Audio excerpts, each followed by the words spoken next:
Minuman berwarna putih yang dihasilkan oleh kelenjar susu mamalia, salah satunya manusia. Susu adalah sumber gizi utama bagi bayi sebelum mereka dapat mencerna makanan padat. Susu hewan, biasanya sapi, juga diolah menjadi berbagai produk seperti mentega, yogurt, es krim, keju, susu kental manis, susu bubuk dan lain-lainnya untuk konsumsi manusia. Pada awal abad ke-20, susu sapi mulai meraih popularitas di Indonesia seiring dengan masuknya pengaruh barat dan berkembangnya industri susu lokal.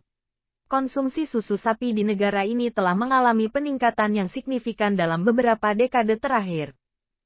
Meskipun masyarakat Indonesia cenderung mengonsumsi susu dalam jumlah yang lebih rendah, mereka lebih cenderung memilih kopi hitam dan menghindari produk barat seperti yogurt dan keju. Susu memiliki banyak fungsi dan manfaat. Untuk umur produktif, susu membantu pertumbuhan mereka. Sementara itu, untuk orang yang lanjut usia, susu membantu menopang tulang agar tidak keropos. Susu secara alami nutrisi penting, vitamin, protein, kalsium, magnesium. Oleh karena itu, setiap orang dianjurkan untuk meminum susu. Beberapa negara, terutama di Eropa, minum susu telah menjadi kebiasaan yang lumrah dilakukan setiap sarapan. Susu terus diproduksi dengan cara mendirikan peternakan sapi perah. Pada zaman ini, susu tidak hanya diminum, melainkan diolah menjadi mentega, yogurt, bahkan es krim. Susu pun terus dikembangkan seiring dengan kemajuan zaman. Saat masih berada di dalam kelenjar susu, susu dinyatakan steril. Namun, apabila sudah terkena udara, susu sudah tidak bisa dijamin kesterilannya. Adapun syarat susu yang baik meliputi banyak faktor, seperti warna, rasa, bau, berat jenis, kekentalan, titik beku, titik didih, dan tingkat keasaman. Warna susu bergantung pada beberapa faktor seperti jenis ternak dan pakannya. Warna susu normal biasanya berkisar dari putih kebiruan hingga kuning keemasan. Warna putihnya merupakan hasil dispersi cahaya dari butiran-butiran lemak, protein, dan mineral yang ada di dalam susu. Lemak dan beta-karoten yang larut menciptakan warna kuning. Susu sendiri mudah sekali berubah bila terkena benda-benda tertentu, misalnya makanan ternak penghasil susu, kerja enzim dalam tubuh ternak, bahkan wadah tempat menampung susu yang dihasilkan nantinya.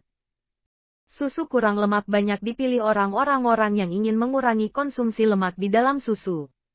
Sesuai dengan namanya, kadar lemak pada susu ini telah dikurangi hingga tersisa 2%.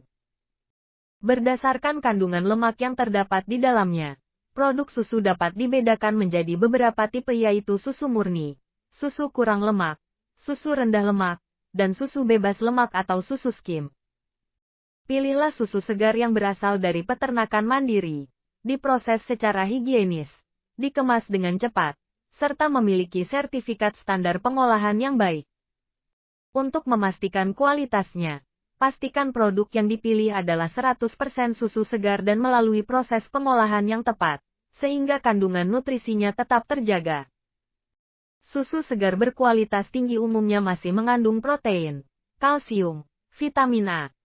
Oleh karena itu, jangan lupa memperhatikan informasi kandungan gizi pada kemasan kualitas susu yang Anda konsumsi ya. Beragam kandungan tersebut tetap terjaga jumlah. Itulah yang menyebabkan umur penyimpanan susu segar biasanya tidak lama, yaitu hanya sekitar 40 hari. Pada susu biasa, seperti susu UHT, susu bubuk, dan susu steril, kandungan bakteri baik atau nutrisi di dalamnya cenderung lebih sedikit karena kadarnya berkurang selama proses pemanasan yang suhunya terlalu tinggi atau lama.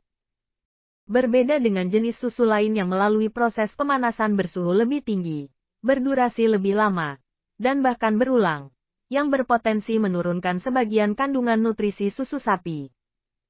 Konsumsi susu sapi yang berlebihan justru bisa meningkatkan risiko terjadinya keretakan pada tulang. Oleh sebab itu, minumlah susu sapi secara teratur dengan tetap memperhatikan porsi yang sesuai. Asupan lemak yang terlalu berlebihan juga bisa meningkatkan kolesterol yang dapat memicu penyakit jantung. Oleh karena itu, sebagai alternatif lain kamu bisa mengonsumsi susu yang rendah lemak. Susu sapi juga bermanfaat untuk menjaga tekanan darah agar tetap normal. Hal ini dikarenakan kandungan kalium yang tinggi pada susu sapi. Manfaat susu sapi selanjutnya yaitu membantu menurunkan kadar gula darah. Menurut sebuah penelitian, mengonsumsi susu sapi ketika sarapan di pagi hari akan memperlambat pencernaan karbohidrat di dalam tubuh. Akibatnya, kadar gula dalam darah akan terjaga. Bubuk yang dibuat dari susu kering yang solid. Susu bubuk mempunyai daya tahan yang lebih lama daripada susu cair dan tidak perlu disimpan di lemari es karena kandungan uap airnya sangat rendah. Susu bubuk sering digunakan dalam membuat kue. Dalam resep-resep yang adonannya akan terlalu cair bila digunakan susu cair. Di tempat penampungan pengungsi, gudang serta tempat lainnya di mana susu segar sulit digunakan. Susu ibu hamil yang bagus mengandung nutrisi penting seperti asam folat, DHA, protein, kalsium, zat besi, dan vitamin untuk mendukung perkembangan janin dan kesehatan ibu. Susu bubuk rendah lemak yang kaya kalsium mengandung kalium dan magnesium, yang merupakan nutrisi bermanfaat yang membantu menurunkan tekanan darah.